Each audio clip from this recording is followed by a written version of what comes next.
नमस्कार, मैं विजय कुमार भगत। आप सुन रहे हैं लोकतांत्रिक भारत। आज जिस विषय पर हम चर्चा करने जा रहे हैं वो बहुत ही संवेदनशील है और हमारे आपके जीवन मरण से संबंधित है। भारतीय संविधान में, भारत के संविधान में जो प्रस्तावना में पंथ निरपेक्ष और समाजवादी शब्द हैं, इन दोनों शब्द को हटाने के लिए सुप्रीम कोर्ट में सुब्रमण्यम स्वामी जी ने याचिका दायर की हुई है, जिसकी सुनवाई 23 सितंबर को संभावित है या उसके बाद कभी भी हो सकती है। आज हम उस दौर में हैं जहां किसी व्यक्ति के मकान में आग लगी हो और वो व्यक्ति ताश खेलने में मशगूल हो। भारतीय लोकतंत्र में उतार चढ़ाव तो हमने बहुत देखे हैं, आगे भी देखने का मौका मिलेगा, लेकिन ये जो दौर है, संविधान से ये दो शब्द यदि हट गए तो मानिए कि लोकतंत्र का पतन तेजी से होगा और भारतीय इतिहास अंधकार युग की तरफ प्रवेश करेगी और हम आने वाली पीढ़ी को बेहतर भारत नहीं दे सकेंगे। हम अपने वारिस से, अपने बच्चों से आंख मिलाकर बात नहीं कर सकेंगे। उनके सामने हम लोग शर्मिंदा होंगे कि जिस समय में संविधान में से दो शब्द हटाने के लिए याचिका दायर हो रही थी, उस समय में हम लोगों ने क्या किया, जागरूकता का कार्यक्रम क्यों नहीं चलाया, लोगों को क्यों नहीं बताया कि संविधान क्यों फायदेमंद है, संविधान क्यों अच्छा है, लोकतंत्र क्यों बेहतर है, इस लोकतंत्र को हम बेहतर कैसे कर सकते हैं, इस पर काम होना चाहिए। ये संविधान में जो धर्म, पंथ निरपेक्ष और सेकुलरिज्म शब्द है, ये पंथ निरपेक्ष और सोशलिज्म, ये दो शब्द हैं, सेकुलरिज्म और सोशलिज्म, इनके लिए हम लोगों ने आज तक क्या किया। आज बहुत दुख के साथ कहना पड़ रहा है कि जो हमारी युवा वर्ग है, जो मेन स्ट्रीम मीडिया है, उसका तो जानते ही हैं कि संविधान संशोधन के लिए जब बिल पेश किया जाता है तो वो खबर नहीं बनाते वो लोग, और कोई सेलिब्रिटी यदि सुबह सुबह लेटिंग जाते हैं तो उसको वो लोग खबर बनाते हैं कि वो सुबह लेटिंग भी गए थे। तो ये चरित्र है मेन स्ट्रीम मीडिया का, जो आजकल एक आशा बनी थी कि हमारे सोशल मीडिया से हमारे युवा वर्ग के लोग के पास मीडिया है और इससे जो है हम लोग लोकतंत्र को बचाने में काफ़ी हद तक सफल होंगे। लेकिन दुख की बात है कि हम लोग ये विभिन्न तरह के व्यर्थ की बातों में, कोई लव स्टोरी है, कहीं क्या ऑनर किलिंग है कि क्या है, ये इस तरह की कहीं छोटी मोटी, कभी कोई एलियन में फंसे हुए हैं, व्यर्थ की बातों में आज हमारे युवाओं का समय बर्बाद हो रहा है और जो काम की बात है, जो उनके भविष्य से जुड़ा हुआ है, इस तरफ उनका ध्यान नहीं जा रहा है। इसी तरफ मैं ध्यान आकृष्ट कराने के लिए यह वीडियो बना रहा हूं, चूँकि मैंने देखा है कि ये खबर सोशल मीडिया से भी अब तक लगभग गायब है। तो अंतिम में मुझे यह इस टॉपिक पर बताना पड़ा है।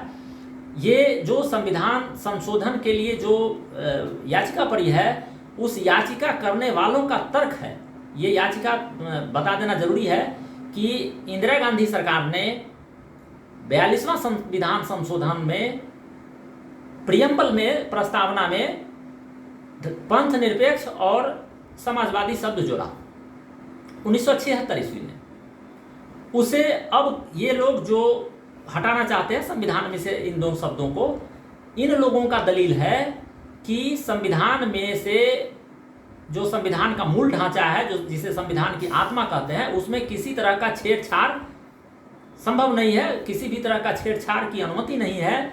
इसीलिए ये जो दो शब्द जोड़े गए हैं वो अवैध है और उसके वैधानिकता की चुनौती देने के लिए ही ये याचिका दायर हुई है। यहाँ ध्यान रखना है ये बात कि इन लोगों का तर्क ये है कि ये प्रियम्बल में किसी तरह का संशोधन नाजायज है, ये इन लोगों का कहना है। अब यहाँ पर ये किसी का थीम देखा जाता है। जो हमारे संविधान निर्माता थे, उन लोगों ने देखा कि आने वाले दिनों में कोई संविधान विरोधी लोग या कुछ ऐसे लोग भी आ जाएंगे जो संविधान को बदलना चाहेंगे, उसमें हेराफेरी करना चाहेंगे, छेड़छाड़ करना चाहेंगे। इस मकसद से उन लोगों ने ऐसा किया कि संविधान के मूल आत्मा में संशोधन नहीं किया जाएगा। इस मामले में बता दूं कि भारत का संविधान दुनिया के सभी संविधानों में सबसे कठोर है। भारत का संविधान का जो मूल ढांचा है उसमें 100% बहुमत से भी संशोधन नहीं किया जा सकता है।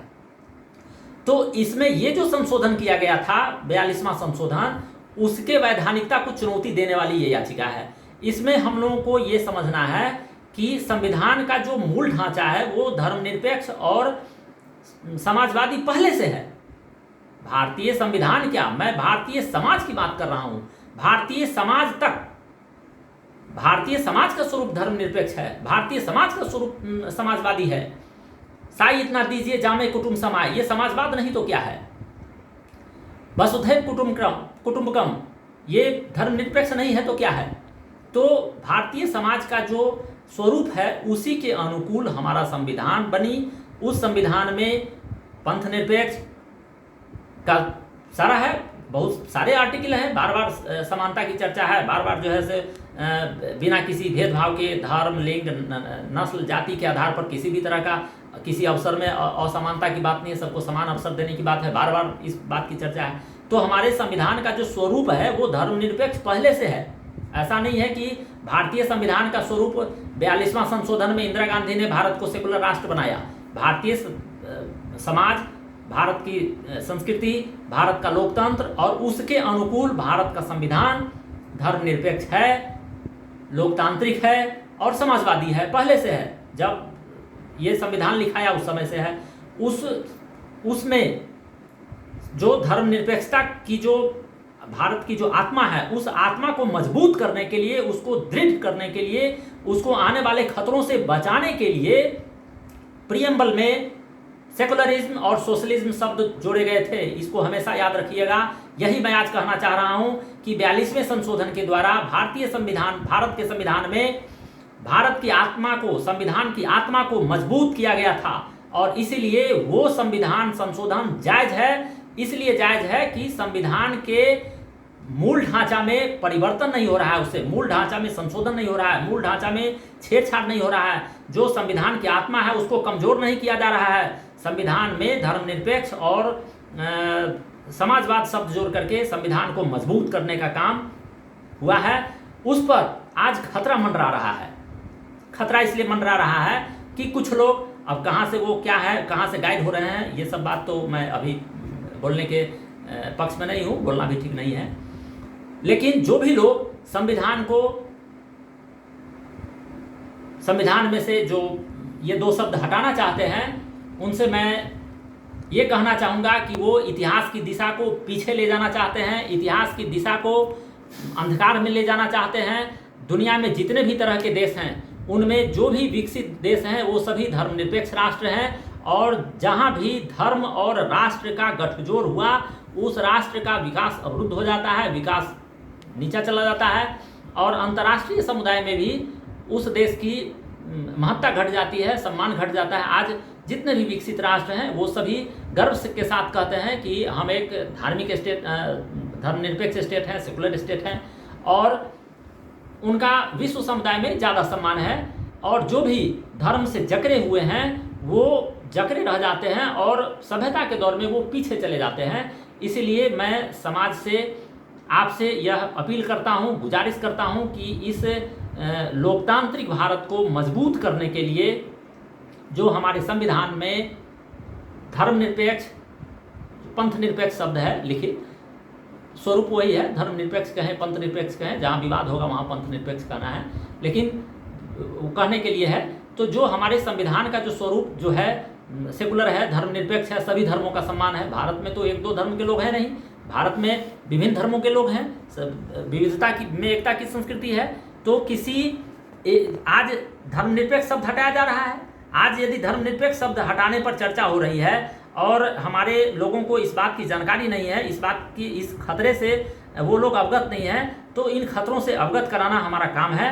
और हम इस दौर में अब उसमें एक बात और गौर करने की है, जो केस है उस पर सुनवाई होगी। केस करने वाले हैं सुब्रमण्यम स्वामी। नोटिस मिला भारत सरकार को, भारत सरकार की तरफ से कौन जाएंगे, तो या तो अटॉर्नी जनरल जाएं या जिनको भेजें।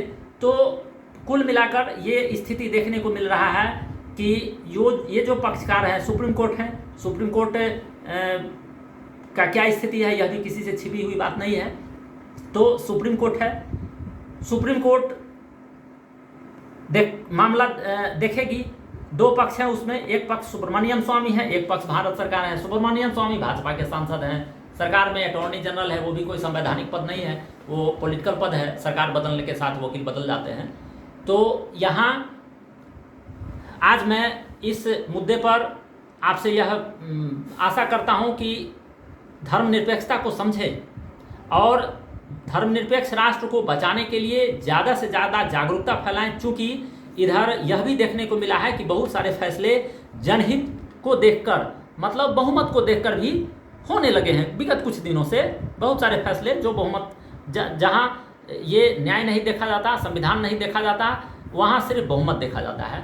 तो आज की जो हम लोग इस स्थिति में आ गए हैं कि सुप्रीम कोर्ट संविधान का रक्षक है, लेकिन जब सुप्रीम कोर्ट में बैठे जो जज हैं वो दो वकील को सुनकर फैसला करेंगे। दोनों जज एक सरकार के हैं, एक भाजपा के सांसद हैं। तो इस स्थिति में अब क्या होगा ये कहना तो सुनवाई के बाद संभव है, लेकिन मुझे आशा है कि यदि भारत में ज़्यादा से ज़्यादा लोग धर्मनिरपेक्षता को समझेंगे और ज़्यादा से ज़्यादा लोग आने वाले खतरों से अपने बच्चों को बताना चाहेंगे, और जो हमारे देश को आज़ाद कराने में जो लाखों लोग हमारे पूर्वज शहीद हुए, उन सब के सम्मान में हमें आज इस बुरे दौर में, मैं तो बुरा दौर कर रहा हूँ चूँकि संविधान में उसको खारिज करते सुप्रीम कोर्ट में, तो इसी दिन खारिज हो जाना चाहिए था। खैर अब सुनवाई है, क्या होता है देखिए।